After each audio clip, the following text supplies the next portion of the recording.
It's Wednesday night, and we're live from Oakdale, Washington, in the Educated Touch studio. Welcome to Ethics Outside the Box, with your host, Nathan Nordstrom. Special guests include Donna Cervelo and you. Here he is, Nathan Nordstrom.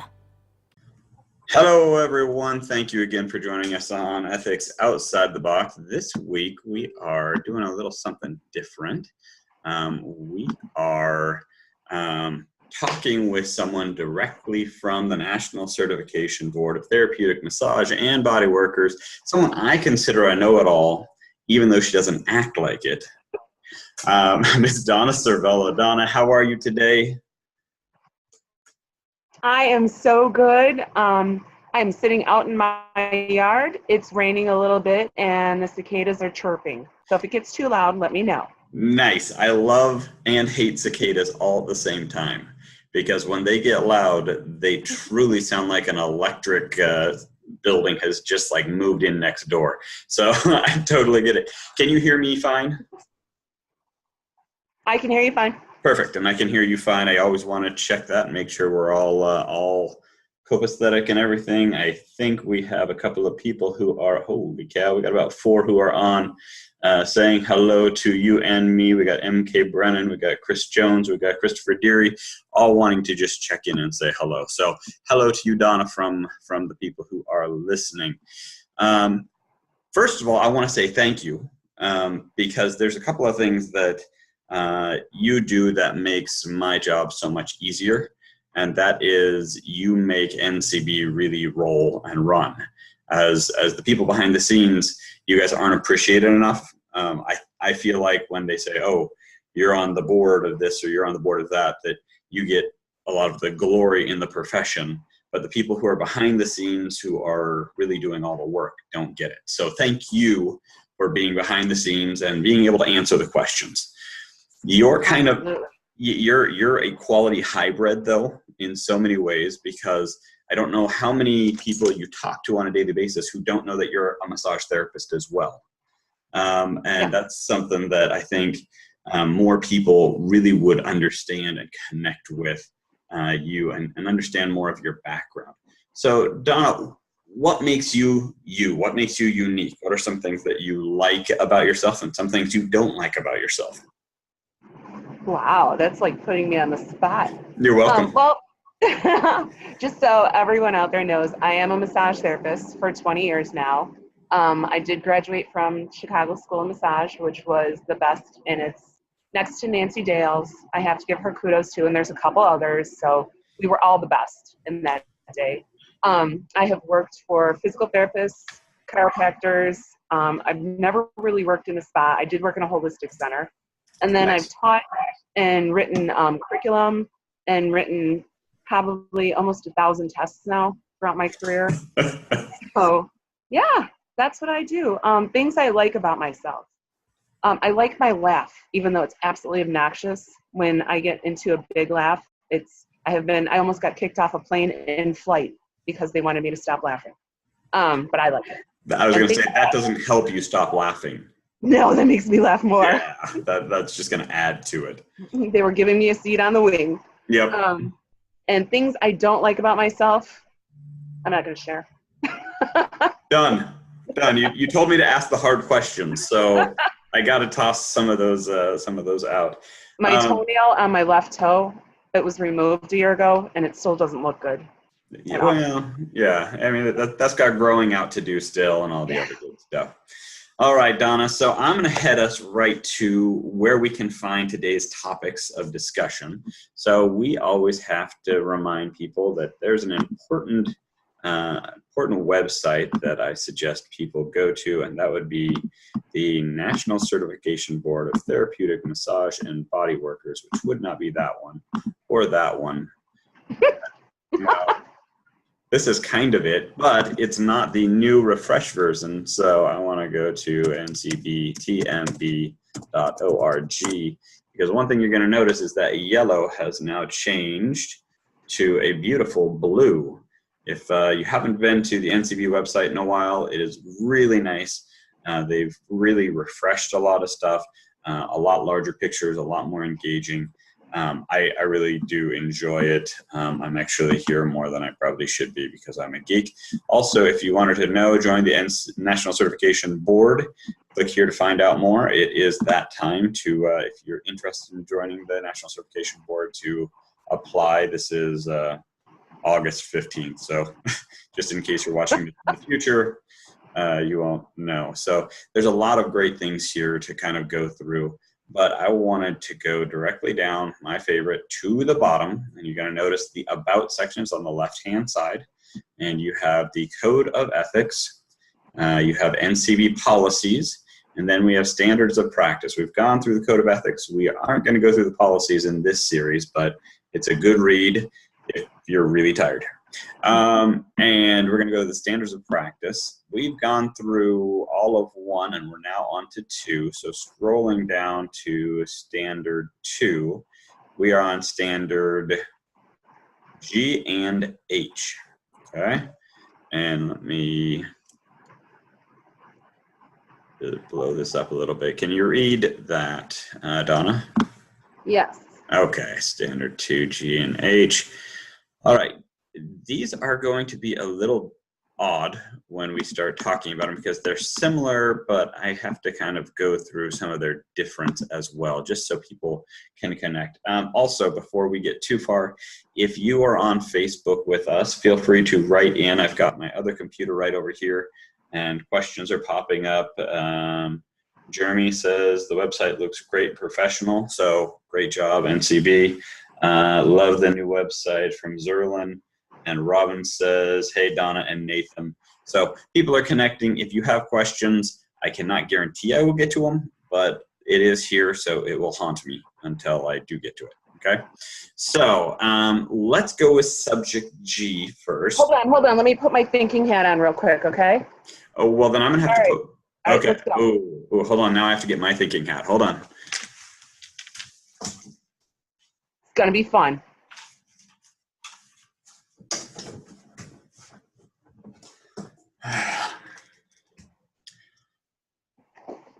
And with the whip, because you can't think without a good whip. You can't be a cowgirl without a whip.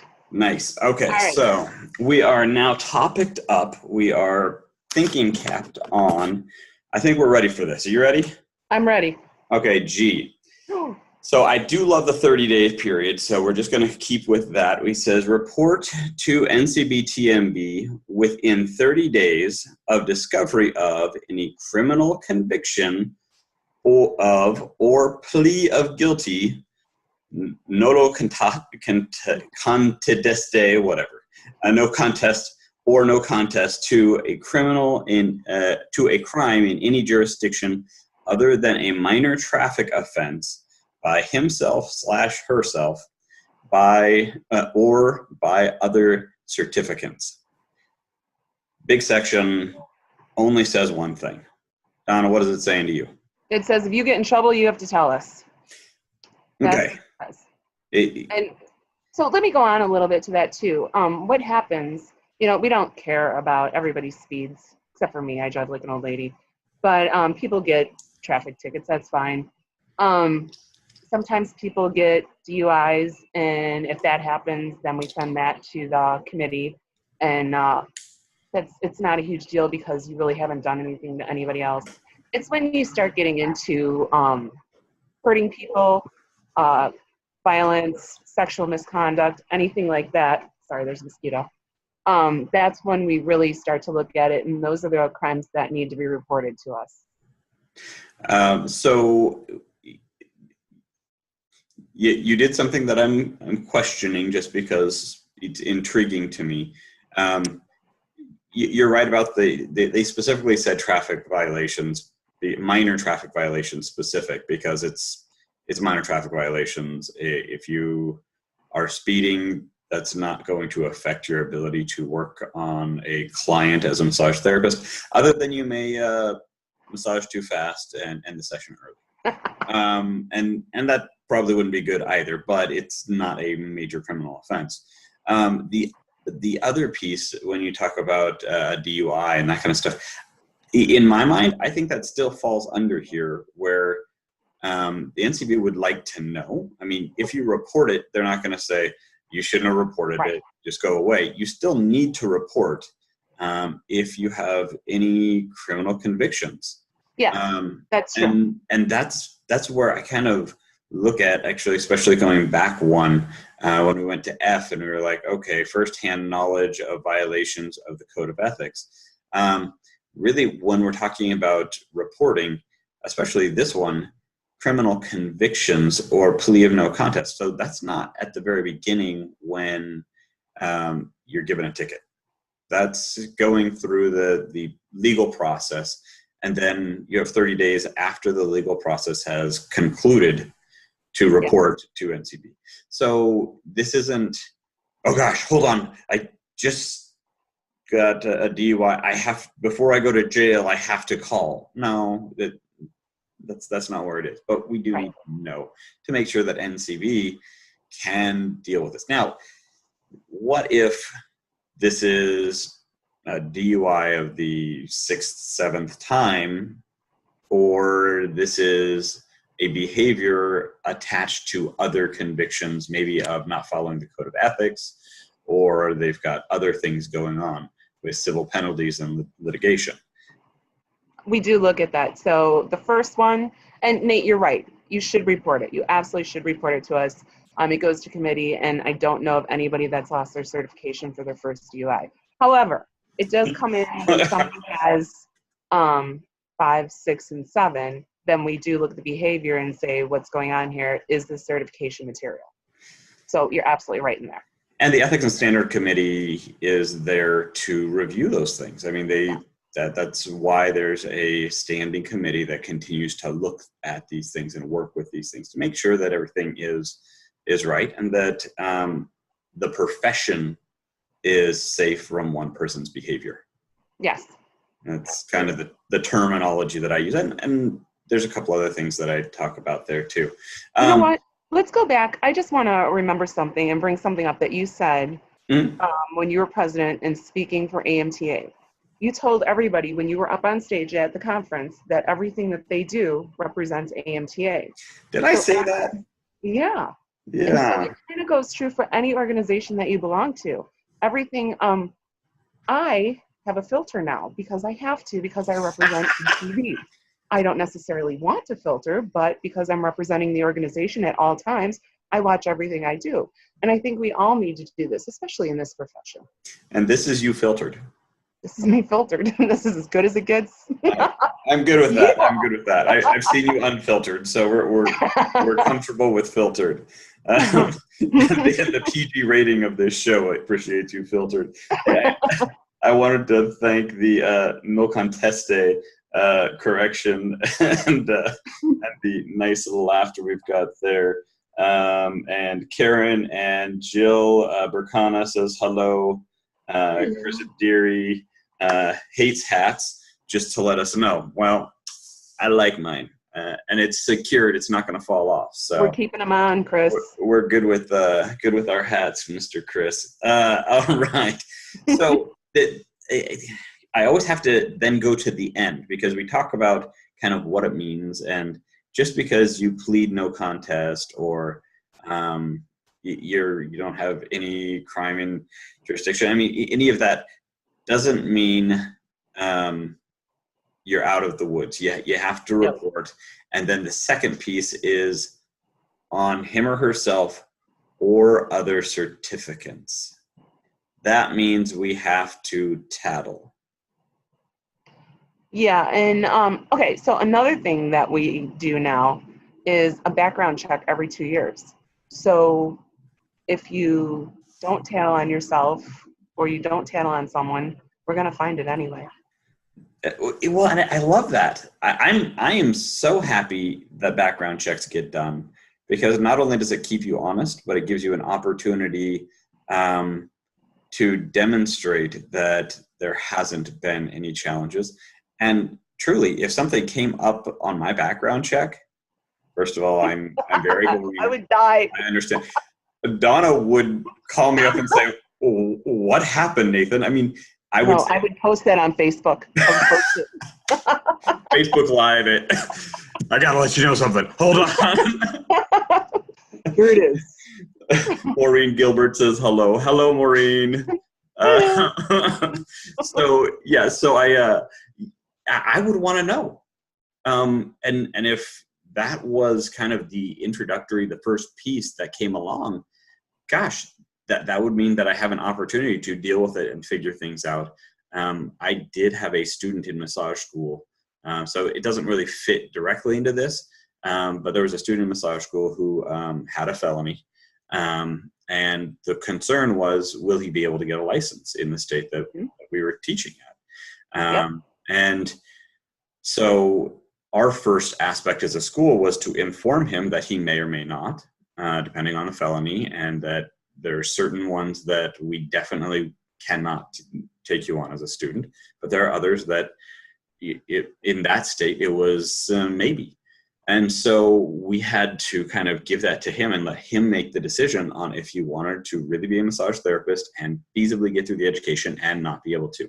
He did go through school, he did get his license, and he was a practicing massage therapist, and it was really interesting to see the process that he had to go through for a state licensing board that other massage therapists didn't, going before the board and discussing the situation and why he wants to be a massage therapist. These are all things that I wouldn't be afraid if everyone had to do. It would be more expensive. It would take more time. Massage therapists would be have more thought-provoking experiences in becoming a licensed massage therapist. But it really does kind of help someone grow to figure out that this profession is actually for them. I've looked at several people and they said, oh, I had to really pray before I came to school. And I'm like, good. It's good that you do some soul searching or some figuring out of who you are before you can do this. You know, all said and done, I went back to the AMTA's profession research report for 2018, and they said 20% of massage therapists are directly out of school. That means 80% had a career before massage therapy. Yeah. But look at the things that we had to go through to become massage therapists back in the day. I had to write an essay. I had to have an interview. Now it seems like some people just get, they go, do you want to join? Yes. Do you understand what you're getting into? Yeah, Sure. Yeah. And so, yeah, I like our old way. And that goes to this concept of entitlement, because then if we go to the generations before us and we say, oh, so what did it take for you to go to college? There are people who are like, no, I was a farm child. I didn't have an opportunity to go to college. That was not in my wherewithal. And so being able to look at entitlement, because according to our parents, we are entitled. And according to us, our children are entitled. And according to our great-grandparents, because the others don't have to walk and ride on a cart because they have these newfangled car things. There's entitlement going on every generation. There's more ease of effort. And this is one of those things where I'm glad that NCB hasn't stepped down and said, well, okay, yeah, if you get a couple of DUIs, yeah, if you murder someone, you're still a massage therapist, you'll be fine. I think it was worth it. Yeah, exactly. And so being able to say something happens, you have to report. Now, reporting and then getting a background check on your next renewal and seeing something is completely different than not reporting and doing the background check and them finding it.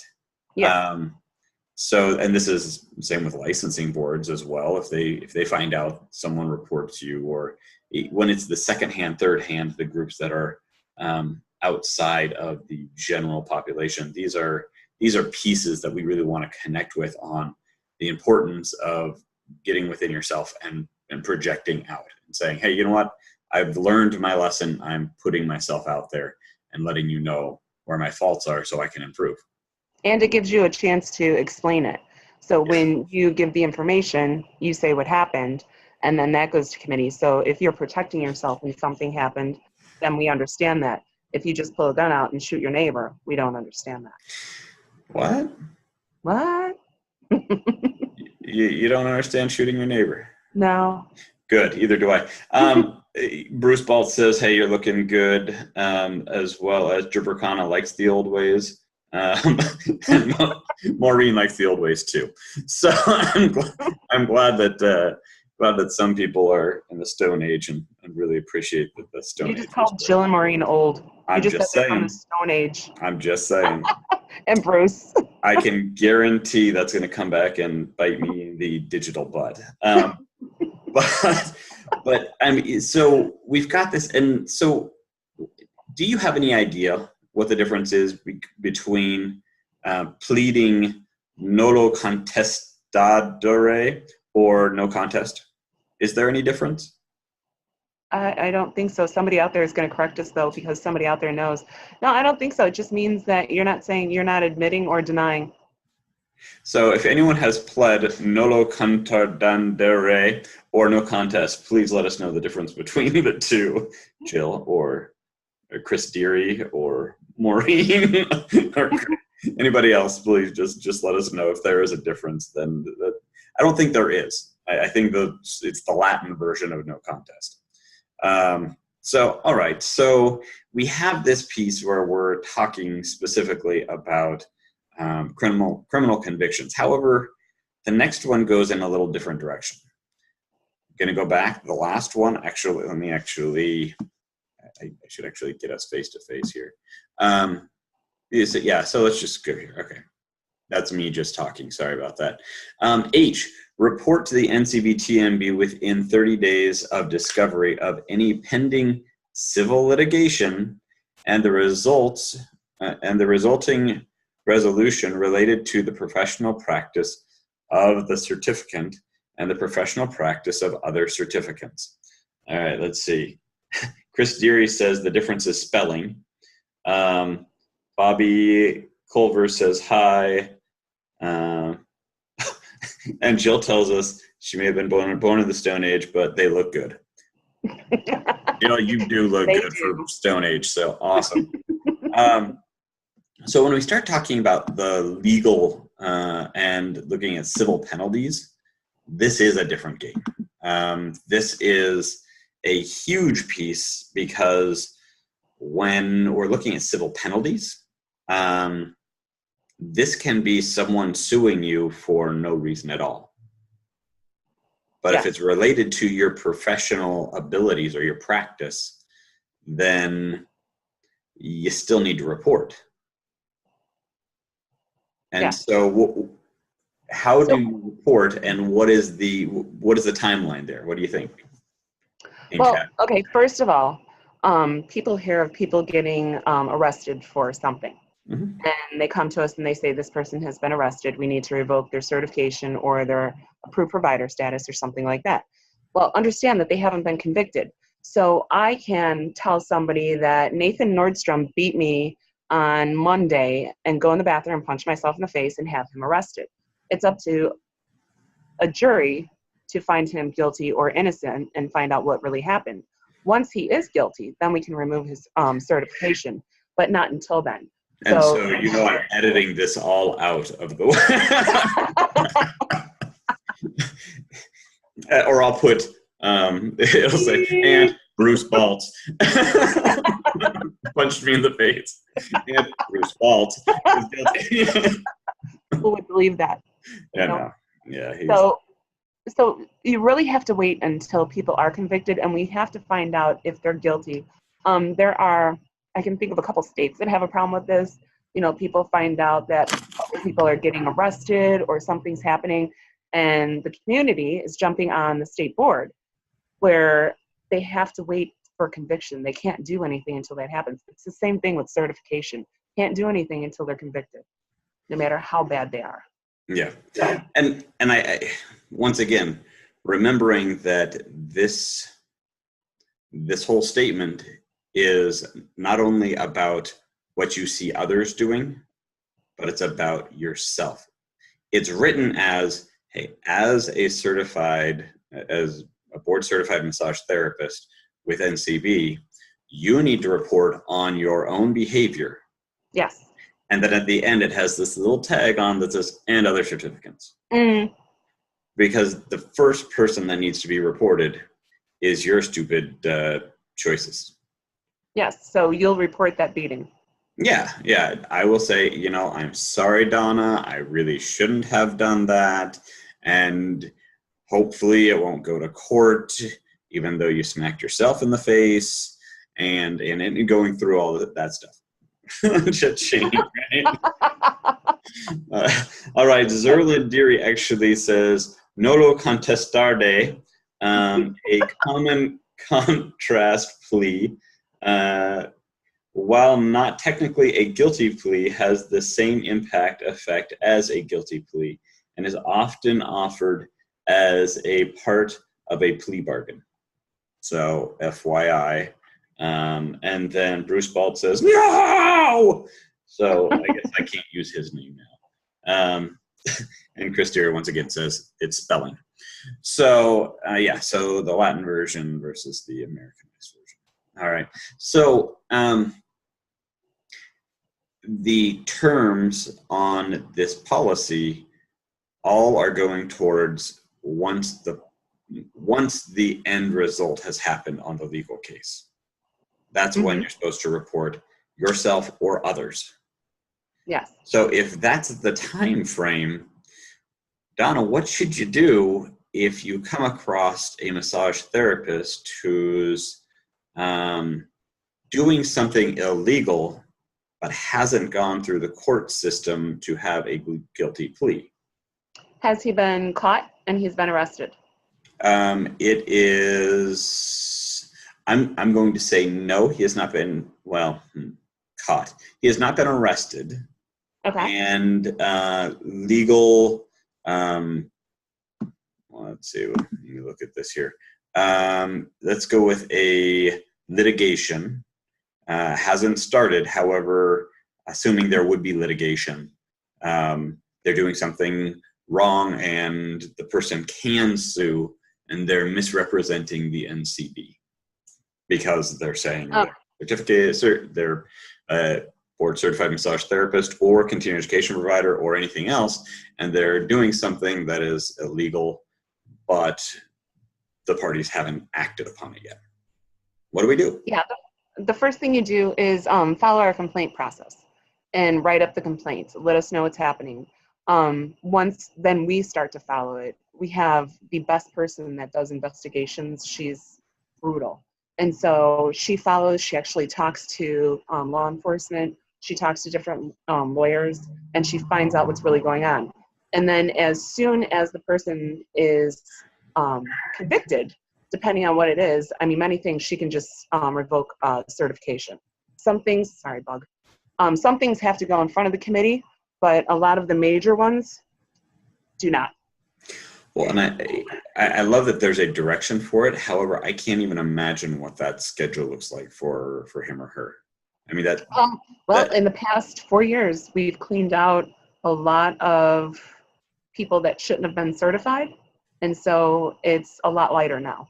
Well, this doesn't mean that if you hear that somebody did a little thing to start reporting and going crazy, because people are human and sometimes they make mistakes. But if it's something that needs to be reported, please do. Okay, an example.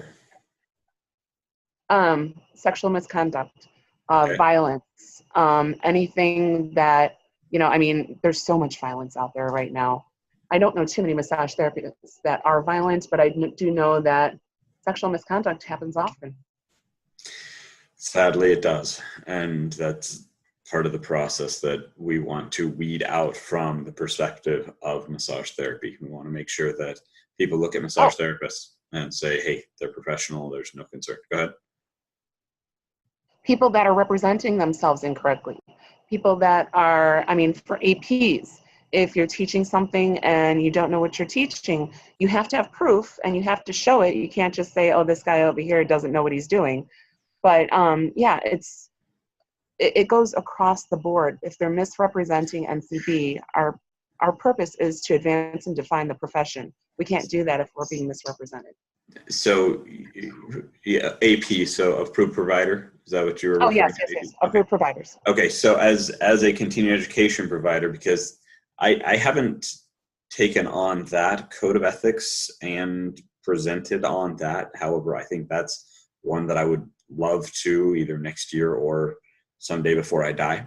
Mhm. But there's a standard that the approved providers need to do, and if they're not following those standards, they should be reported, which would include things like teaching something they don't know anything about, or spending an Misrepresent. hour sitting there and Yes. talking about whatever, or giving out certificates to people who didn't attend the class, or Or letting people go home a half a day early. I mean, everything that approved providers fill out in the application, they have to follow. So we have people that incorrectly give out certificates and say that they've never known, but they clicked all the boxes and they agreed to it in the application. You can't tell me you don't know something if you've done this. well, that's assuming they read the fine print, which is 12-point font and Times New Roman. I don't We know have if no that's fine print. Don't considered be snaking in fine. your face. Yeah, and you go through pages and pages of it to make sure that you know everything that Yes. is important. I think for me, the one that really shocks me, and I was talking to someone at AMTA National Convention, and we were talking about the NCB Code of Ethics and Standard of Practice because I was talking about this class. And they're like, "Yeah, I don't think I ever read that." I said, "Are you board certified?" They're like, "Yeah." I said, "It gives it to you to read and says, 'Have you read this?'" Yes. And you clicked yes. And they're Yes. like, "Oh, well, I mean, I may have read it once." That's scary to me that you're saying I may have, not, oh, well then yes, I guess I did read it definitely once. Because NCB is not a car sale. You have to read the stuff. You well, don't have to read the stuff in a car sale. you can't live according to it if you haven't read it. Exactly. You don't know what you're trying to live according to. Yeah, that's a huge piece. So Chris Jones asked Donna, who reads these things seriously? Ha. I do. Nate does. You do, Yeah, Christopher. yeah, there's a whole crew of us that are into this, and when a report comes in, it definitely goes to the right hands. Now, I'm gonna put on a different hat, and kind of explain some other things about me. I don't know if everyone knows that I am on the National Certification Board, and so that is not that I'm knowledgeable about this because of that, but that's kind of one of the things where I connect with this. But my day job is with a company called Hand & Stone. And so when a complaint comes in, part of my responsibilities is to look at the complaint and figure out who and where it goes to. And one of the things that I do when a complaint comes in is see if the massage therapist is a board certified massage therapist. Because I know that's going to be part of the process from this point on. So it's part of that process to be connected, be aware. And if you're holding the hat of a board certified massage therapist, to be responsible and know what responsibilities you have. And when you're in leadership in different organizations, if you're the lead for a spa, if you're the regional director, if you're the national director, something of that nature, you still have to hold true to your standards. Yes. And you know what else is people read the Code of Ethics and Standards of Practice when they get in trouble, and that's too late. So if you know what they are while you're going through, you know what to do and what not to do. And it also helps. Sorry. What? So this is my ideal answer to why on God's green earth would the National Certification Board require me to take a stupid ethics class again? Because we want you to address ethics before you're in a situation where you've done something wrong and have to go back and read it. I would much rather have you have to sit in an ethics class every year and hate it and know that information than have you get in trouble, feel uncomfortable, kind of go, I don't know what I should do. Oh, maybe I should go read that thing again. And then go, I screwed up pretty solidly. And live ethics classes are the most fun. Good ethics classes are worth it. Very good ethics classes make you smile, laugh, and get you engaged and make you go, ooh, yeah, here's how I'm going to make sure that never happens to me. That's a good ethics class. Mm-hmm. I can walk out of a continuing education class with some behavioral change. Oh, I'm done. That's great. Mm. That's top notch. That's quality. So Joe Bracano loves ethics. Maureen says, the classes are interesting. Joe Nichols says, hi, Donna and Nathan. Love your hats. Well, thank you, Donna.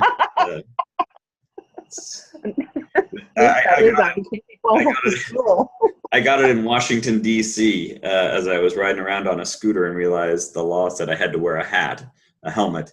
And so I went to the bike shop and paid too much for a helmet. So you just kind of do what you got to do to make sure you can follow the laws of the land. Ethics. Ethics. No, law. Law. I will hold true to ethics and laws are two distinct, different things. Ethics make me follow laws. Well, you can ethically follow laws and you can ethically break laws. Oh, okay. If the law is a bad law, if the law is really not a humane law, if the law says things like this group of people are better than that group of people, so you can beat that person, that's not an ethical law. We don't have any of those. No. Okay. Okay. Hold on. I'll believe you on that. Drink. It's just cranberry juice. Oh, okay. All right, good. All right, so hold on. Let's go back to here and talk a little bit about, where did it go? There it is. Share. Okay. All right. So, as I said, this is a series of different things to be conscious of. One is that you or other certificants have not violated the NCB Code of Ethics or Standards of Practice. Number 2 is criminal convictions or plea of guilty. And number 3 is civil penalties and legislation. So I find it interesting that, one, who's going to recognize if you are breaking the code of ethics or the standard of practice? There aren't ethics police who are going to come in or NCB police who are going to come in and bust down your door and say, you broke the code of conduct. You're unethical. And then you go to number 2, and that is the police have noticed you do something wrong. And so that's a direct communication, a direct response. And the third one is, okay, you did something so to a point, or you're accused of something so to a point that litigation has taken place and someone has been affected to where they are claiming you did something. Number 2, with the police, that's a pretty black and white line. And number 3 is a pretty black and white line with litigation.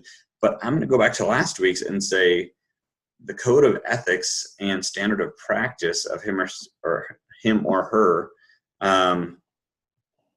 that's a hard one to kind of go to. So when we're looking at, as a massage therapist, how do we know that someone has, hold on, let's actually read this whole one just so that we've got it absolutely right instead of paraphrasing.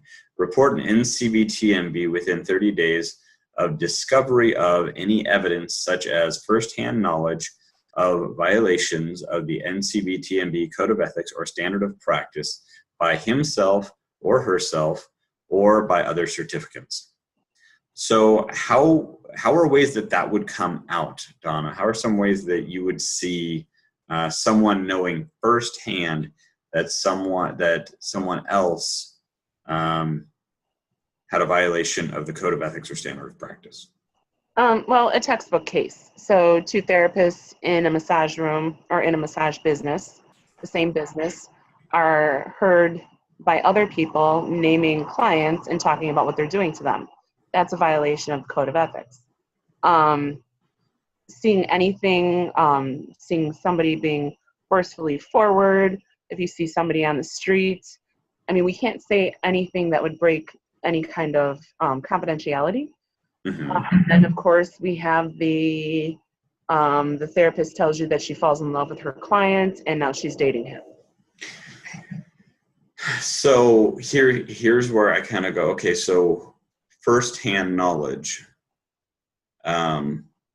Firsthand knowledge is a hard thing to have. I think for me, the easy firsthand knowledge is, and I talked about this last week with Joe Muscolino, if you get a massage and you're laying on the table and the massage therapist doesn't know you're a massage therapist, because truly most massage therapists, when they're going to get a massage, if it's not a trade, don't want to tell you they're a massage therapist because they don't want people freaking out. They just want to get a good massage. Mm-hmm. So you're laying on the table. The person says, oh gosh, they've got these big knots. I'm going to dig them out. And you say, no, if you could lighten up, I don't really need those pushed on that hard. Just lighten up. And they say, no, you really need them worked out. And I'm going to work these out. And you say, no, please stop. I want a relaxation massage. And they continue to abuse you. That's firsthand knowledge because you're the one being abused. Mm-hmm. Now, firsthand knowledge also plays the rank of someone tells you firsthand information, like their own. They fell in love with their client. They are uncomfortable with this rule because they're doing that. Mm-hmm. That's considered firsthand knowledge. However, here's why I kind of want to make sure that I'm not walking a wrong line. You work in a spa. You have a client who comes to you and they just came to another massage therapist in your spa and they tell you, oh, I'm not going to go back to that person. I didn't like what they did last time. They did this and this and this. By definition, that's secondhand knowledge. Right. And so do you report secondhand knowledge in this case when it specifically says it has to be firsthand knowledge? Well, yeah, because you can hear, I hate to keep going back to sexual activity, but it's the biggest thing out there right now. Yeah. You know, you can hear, someone can tell you that they were molested by a massage therapist. Now, their first thing that they have to do is report it to the police before you report it to anybody else. And you have to open a case with that. The second thing is you would report it to NCB and we would follow the case. But if you don't report it first, if you don't report it to the police first, it's he said, she said, or she said, or whatever it is. So we have to get stronger on this. All right. So majority of, you started the sexual assault bandwagon, so I got to go in that. Majority of most sexual assault cases won't go to the police. Nope. They won't. Because they're embarrassed and they think that it's something that they did, and nobody wants to say that they laid on a table and were molested by somebody. If I'm laying on a table and somebody's going to start molesting me, I mean, I know I haven't been in that situation, but I don't think I can stay there. And I don't think it would make me so angry that I would have to report it. So you're an empowered woman. Congratulations. Thank you. But it's hard. A huge piece of this is, and I've read reports on this type of behavior, and a person does fight, flight, or freeze, and they decide that they're going to either pretend like they're asleep, so hopefully the person will stop, or they're going to ask the person, oh, what are you touching, knowing exactly what they're touching. Mm-hmm. These are cases that are serious, and that person may not want to go to the police, but they may want that person to not have their license anymore. Yeah. They can't justify in their mind ruining a person's life, but trying to get them out of their career because that's not right. But here's the deal. So wait. So if somebody, let's go one step further. So somebody tries to molest me on a table. and I don't do anything about it. This person has gotten away with it and now thinks that he or she can do it to the next person and the next person and the next person. And I mean, you can get somebody on your table that has already been assaulted, and then that makes it 10 times worse, and then that person climbs up. So if you don't report this one person, you are ruining several other lives. Absolutely. So it is our responsibility. So a person doesn't want to go to the police. Your client comes to you and says, hey, I don't want to go to the police, but the person was touching my crotch. Mm-hmm. And I was really uncomfortable. I ended the session, but I still tip them because I tip every client. I tip every massage therapist. So that's just how I do it, but I'm never going to go back to them. What is your responsibility as a massage therapist in that case? Well, the problem is, so the correct answer is report the person, especially if they're certified, or bring the police in. But now we're secondhand. And so if this person, I mean, I've seen these cases go on too. So if the person that was touched isn't willing to stand up, and even if I brought the police to him or her, we shouldn't just say it's a male molesting a female, because it goes both ways. Yep. But if the person doesn't open their mouth, nothing can happen, because then it turns into he said, she said, and then the massage therapist can say, I got a tip, and she loved my massage, and so it just goes on and on. We have to become stronger as a community. And punch a crater-sized hole in his head. What? Once again, his head. I see how you are. So yeah, looking at this and seeing this from the 10,000-foot view, looking at the profession and looking down and saying, okay, we have a small percentage of massage therapists who are doing bad behaviors. Mm-hmm. The thing that I usually tell massage therapists, and I'm going to say it's not right or wrong, it's just kind of how I present it, is first ask the client, would you like us to send a report to the police? Would you like to talk to the police about this? And if they say no, would you like to report this to the state licensing board, or would you like to give us a report of what happened? And if they say, well, no, okay, if at any time you do have something and you want to report something, let me know. But we can't take any actions without you deciding that this is an important enough issue that you need to address it. So this exact thing happened, and it's by a pretty well-known person. This exact thing happened, and then time ran out, and this person is still massaging. And so it's so important. I mean, I know it's embarrassing going to the police. I know that you have to be strong. Put a hat on. It makes you feel empowered. I don't know, but do something that empowers you and go to the police. And we're talking to the people that we know out there. And I know that every single person that's watching this video right now would absolutely go to the police. But we have to take the little people under our arms too, the people that have just started, the community, our clients, and everybody. Well, and for me, it's talk about it. Mm-hmm. Talk about it. Do something. Right. It's not forget about it or hide it or just kind of say, oh, I don't have anything to do with that. Lita Buttermore says, way close to victim shaming, but are there ways for a person to do things anonymously? Is there a way to encourage people to report without deeming it a victim or witness false or not reporting it? Well, see, the problem with reporting anonymously, we talked about before, there are also cases where we had a case where boyfriend, so I think it was a guy and girl were dating. The woman was a massage therapist. And so we did this, it was completely wrong because they started dating after he had become her client. And then they broke up. And because the woman, the massage therapist, was so resentful, she claimed that the client raped her or something. It went some way around like that and touched her and did all this stuff. Or the therapist did. I don't know, whatever. So the therapist had molested the client. The client had to be the woman. And the therapist was the man. And so the woman, once the therapist broke up with her, the woman claimed that he had raped her. Okay. There we go. Okay, got that. If you didn't catch that, hold on, but before you go on, male therapist, female client, they started a dating relationship, they broke up, the female then claimed the male, the therapist, had sexually assaulted her. Right. Got it. So she wanted to make an anonymous report. We didn't let her. And then because she was so resentful, and I'll tell you why I know she was resentful. I'm not just picking on this woman. But she did turn her name in, and she reported him and absolutely claimed that he had raped her and all this stuff. Well, then they got back together 2 months later, so she canceled the complaint.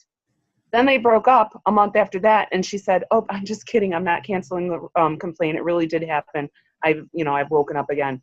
And it went back and forth like that for a year. So we have to stand up and be strong and give our names and say, this is what's going to happen. And also, if we start doing this, all of these sexual problems will start going away too, because people will see that we're not going to take this anymore, as women, as men, as whatever. We are strong and we say what we mean. All right, Chris Jones pulls something out that I really want to address, because it's the other side of this. Okay, yeah, bring it. Us as the massage therapist. So Chris says, how about in the case where the therapist reports being assaulted by a client? The police basically laugh at you and say there isn't anything they can do. Real life scenario. Oh my God, well. And it happens. It does happen. No, I had a table humper, and I had to hold his sacrum hold down. on. Oh, and what? I had a table humper. I had a table humper, and it's empowering. I mean, why would you hump a table? Well, I was working down his back, and I got to his sacrum, and he was doing this squishy thing, humping my table, and I had to actually put my hands on him, push him down hard, and say, "Please, sir, stop humping my table." And he blushed from head to toe. So that stuff does happen. It absolutely does. You have to push through it. The only answer is wait. Yeah, use a different term. Oh, you have to push through it. No, you have to move through, and if at first you don't succeed, go above them. If you're complaining about somebody and you're placing a complaint and moving on, what? I'm still not catching what. Oh, I'm back to the question. What do you do if somebody on the table assaults the massage therapist? So what do you do? Well, they did it right, because they went to the police, they reported it, the police left it off. Okay. And then you have to go above and beyond that, because the police have to take a report. You cannot go and complain about something and I know this firsthand from my horrible neighbors. So, yeah. Sorry, I thought you were still talking about the client, and I was still trying to figure out how that all worked. So yeah, if the police just say, well, whatever, you are a professional in the massage therapy career, and so you should not have to be sexually assaulted, molested, deal with sexual impropriety. You are in your workplace, and if you are, as a massage therapist, coming out and reporting it to your boss, and your boss says, no, just work with him again or work with her again, she doesn't mean anything by it, you know what? That's a lawsuit ready to happen. That's a lawsuit right there. Yeah, because you're allowing them to be in a sexual inappropriate environment, mm-hmm. And an unsafe environment. And so just like if you had a client who, while you were working on them, they were threatening that they're going to kill you or anything else, it's, in my mind, I have to say, it's the same thing. Mm-hmm. It's inappropriate. You should not have to work in that environment with those situations. So making sure that all reports are taken, as well as the direction. Does it stop with the boss? I would suggest not, because that boss may or may not be a massage therapist, but doesn't know the circumstance. This is where, in my mind, documentation is so important. Everyone talks about SOAP notes and making sure that you got a good treatment plan, and they talk about SOAP notes and making sure that you have done this and you can see what you did from the next session. SOAP notes so that you know if they were doing anything that you could question. I know so many people who say, you know what, I don't know if this person was inappropriate. They were kind of leading to it. And I talk a bit about the predator mind and about what the predator mind looks like for a client as well as what the predator mind for a massage therapist looks like. And when you're looking at a predator mind, if it's your client who's the predator, you want to have documented what types of odd things they were saying, what kind of odd things they were doing, so that as you are being groomed by this predator to assault, you're prepared and you can say, this is how that led up to that behavior. I stopped it here because I knew the next step was something inappropriate. That's important. All right, so and we know. We know when someone's being inappropriate, and it might be very light, and it might be just a graze at first, or it might just be a little comment at first, but down deep inside, we absolutely know. See, I talk about the gut, the ethical dilemma, when your gut starts flaring up and saying, yeah, something wasn't right here. Right. Guess what? That's the truth. Something wasn't right. Now, that doesn't always mean it's them, but something wasn't right. So it might be that you didn't communicate appropriately, and so now you're feeling guilty. It might be that not everything was addressed. It could be that they said something that you didn't understand. And the best practice whenever you get that gut reaction, is to open your mouth and ask, is this really what you meant? I don't know how many people have watched these and said, Nathan says some things pretty blatantly and pretty direct. You know what? We're not prostitutes. And I have no problem saying that we're not prostitutes, because the industry needs to feel comfortable saying we're not prostitutes. The prostitute word is a very direct word. It explains a specific sexualized behavior that massage therapists don't do. And if a massage therapist doesn't feel comfortable saying, were you trying to touch me inappropriately? Did you ask me to do something inappropriately? That's not going to the point. Do you think I'm a prostitute? Is black and white. It's very direct. If the client says, well, would you? The answer is no. The session is over. I'm stepping out. I'm not a prostitute. I'm a licensed massage therapist. The session is over. I tell this great story about one of my massage therapists at a spa that I owned years ago, and she was as old as dirt. She babysat Jesus. She was old. She was awesome. She was the best massage therapist. But I was talking to another massage therapist who had just had a client ask for sexual gratification. And when she came in, she's like, oh, what's going on? I said, oh, we have a client who asked for sexual gratification. She goes, it happens all the time. And I looked at her like, people are asking grandma for sexual gratification. What do you mean? She's like, oh, yeah, if that ever happens, I'd just say, no, I'm not a prostitute. You came in here because you said your shoulder was hurting. We're working on the shoulder. We're going to get that shoulder moving right. And she takes the treatment plan and she explains the behavior that they're misdirected on, and she informs them of what they're paying for and continues with the session as a professional. If they continue to say, well, don't you want to, couldn't you? If you're going to continue asking that way, then no, we're done. But you said you wanted to work on your shoulder and your back. Black and white, pretty direct, and we can do that.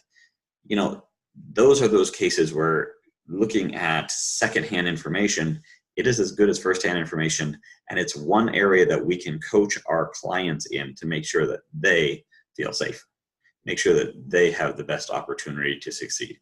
If they do not want to proceed with a complaint to NCB, they don't want to do a state licensing board complaint, and they just wanted to let you know you are still responsible to document.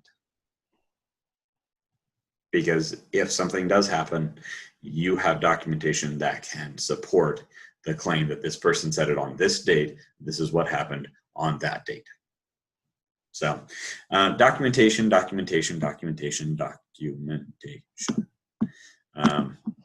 All right, let's double check. So a couple of things that I want to remind us, just because we are right at the end. Today we talked about standard 2, letter G, which is report to the National Certification Board within 30 days of discovery of any criminal conviction or plea of guilt or no contest to a crime in any jurisdiction other than minor traffic offenses by him or herself or any other certificant. And H, report to the National Certification Board within 30 days of discovery of any pending civil litigation and the resulting resolution related to the professional practice of the certificant and the professional practice of other certificants. Donna, what's going on in your world for future? What's the next thing for you? Big activity, Tonight? exciting. Bed, perfect. No, anything else exciting going on? I'm going on vacation and painting my house next week. So if you need me and you have my phone number, you can reach me. If not, maybe not. Email, she'll get back to you if she gets the chance. Yeah, I do answer. Yeah. I do answer. Yeah. Yeah. So once again, I do want to say thank you so much, Donna, for being who you are and for really having the heart of the National Certification Board. You put yourself out there in so many ways and support the profession, and I really do appreciate it. The hour has flown by. We hope you